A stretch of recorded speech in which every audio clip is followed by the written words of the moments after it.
I had been telling myself a story that I didn't have enough time when, in reality, I wasn't clear on what I wanted for my life.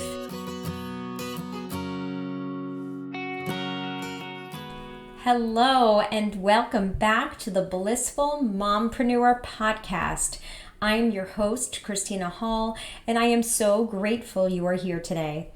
I am on a mission to help mompreneurs or female entrepreneurs who hope to be moms in the future systemize and scale their businesses to beat overwhelm and reclaim their time. Join me each week as I dive into actionable strategies and inspiring stories to support you on your journey to entrepreneurial success and work-life balance. In today's episode, we're diving into the transformative power of weekly planning. But before we get started, I want to share a little personal story with you. I used to be one of those people who constantly complained about not having enough time. I'd always say I was too busy to get everything done. And one night I was reading Tim Ferriss's book, The 4-Hour Workweek, and there was one particular quote that really stood out to me. He said, "If you don't feel like you have time, you don't have priorities." In that moment, I felt as though someone punched me in the gut. I had been telling myself a story that I didn't have enough time when, in reality, I wasn't clear on what I wanted for my life. This inspired me to go on a journey to gain clarity on what is most important and begin coming up with a system to plan my weeks. Now, planning my week has transformed the way I use my time. It's helped me become more intentional, allowing me to move faster and feel more relaxed and in control. Now I want to talk about why carving out time to plan your week can be a game changer. When you set aside time to plan, you're essentially investing time up front to give yourself more time later on. You're reclaiming the mental bandwidth wasted on indecision and meaningless tasks. So like in the past, before I started planning, I would sit down to work and I wasn't sure what to work on. Now I open up my planner and I know exactly what I need to be doing. All right, so how do I plan my week? Well, every Saturday, I dedicate about 30 minutes to mapping out the week ahead. You open up my weekly preview page in my planner. Now, I use the Full Focus Planner by Michael Hyatt.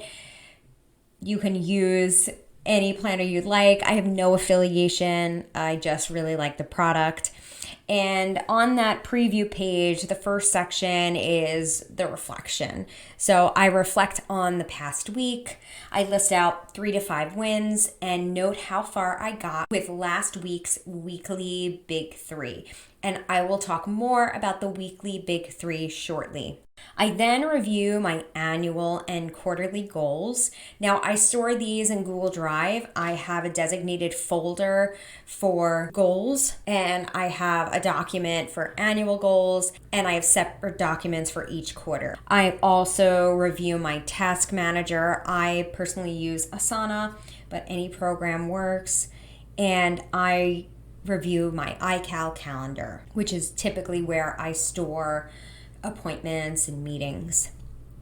Then I begin identifying my big 3 for the week. Now, these are 3 big objectives that will move me towards my goals. These are high impact, meaningful tasks. So this wouldn't be schedule a haircut or get a present for this weekend's birthday party. If I have a goal of increasing my revenue, one of my big 3 might be research and plan a new marketing funnel. Essentially, identifying your weekly big 3 will encourage you to focus on the things that matter most, that will move you towards your goals. This is why when I do my review, I review my annual and quarterly goals, because those will inform my weekly big 3. Then I transfer all my appointments and meetings from my calendar to the daily pages. This is just so that I get a better sense of the kind of time I have each day to tackle those important tasks. And it just helps me kind of get a better look at my entire week. Then I go day by day and come up with a daily big 3. Now these are smaller tasks within each weekly big 3.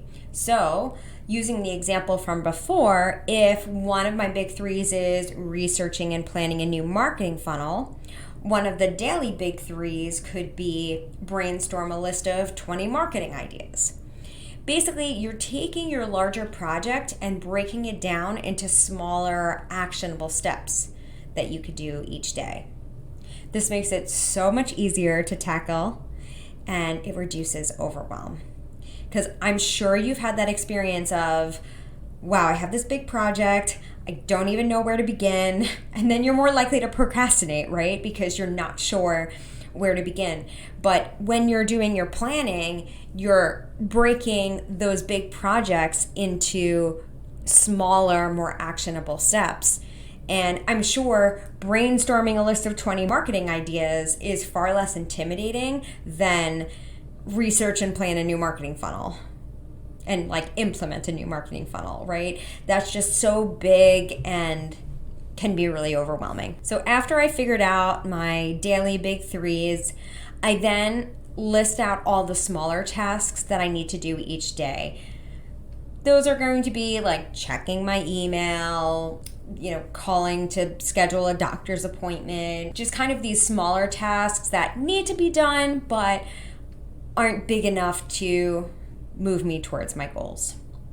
And the last thing I do is I estimate how much time I will need to complete my daily big three, and I block off time on my calendar and in my planner to work on the big three each day. This ensures that my most important tasks get done each day. Now, it has taken me a while to develop and perfect this system. Over the years, I've struggled with inconsistency.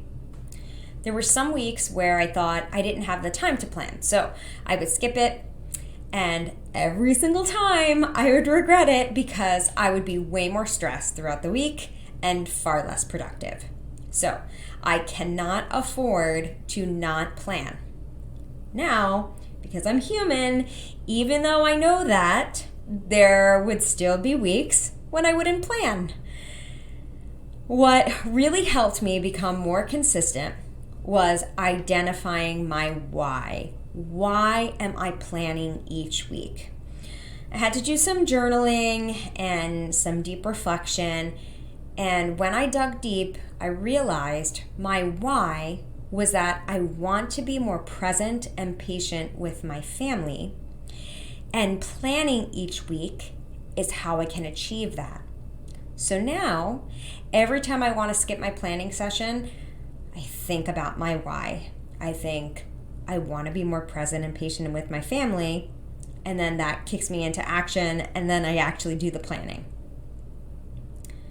Now, another thing that I've struggled with at times is identifying what those big three should be, or essentially what my priorities are. Every time I go through periods like this, I've realized that it's when I am not clear on my goals and the vision I want for my life. Now, even though I set aside time each year and each quarter to set clear goals, sometimes my goals will change. Maybe I'll learn something new and need to pivot my goals.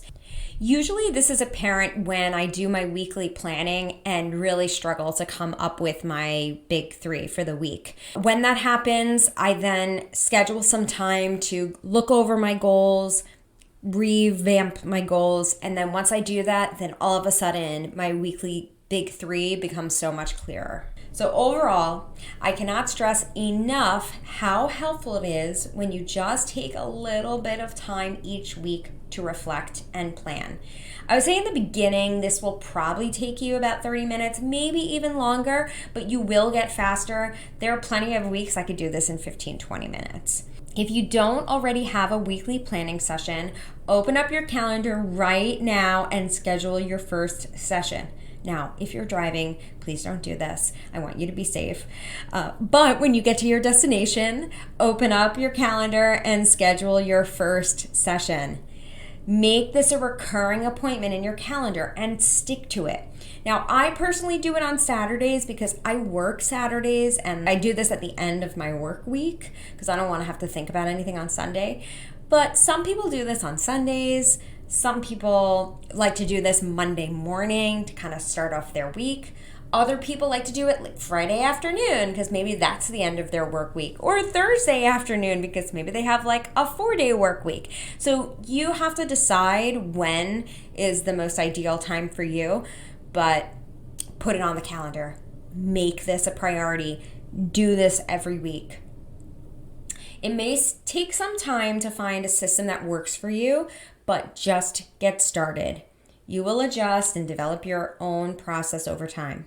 So give it a try and let me know what you think. Please DM me at the Blissful Mompreneur on Instagram and let me know how it goes.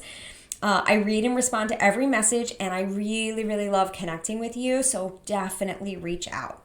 Thank you so much for tuning in to today's episode of the Blissful Mompreneur podcast. I hope you found the episode valuable and inspiring. Remember, you have the power to step off the hamster wheel, reclaim your time, and find balance in your life. If you enjoyed today's episode, please subscribe to my channel, click the notification bell, and leave a comment below letting me know your biggest takeaway. Your feedback helps me continue to provide valuable content to mompreneurs like you. Until next time, keep pursuing your dreams, finding joy in the journey, and creating a life and business you love. Take care, and I'll see you in the next video.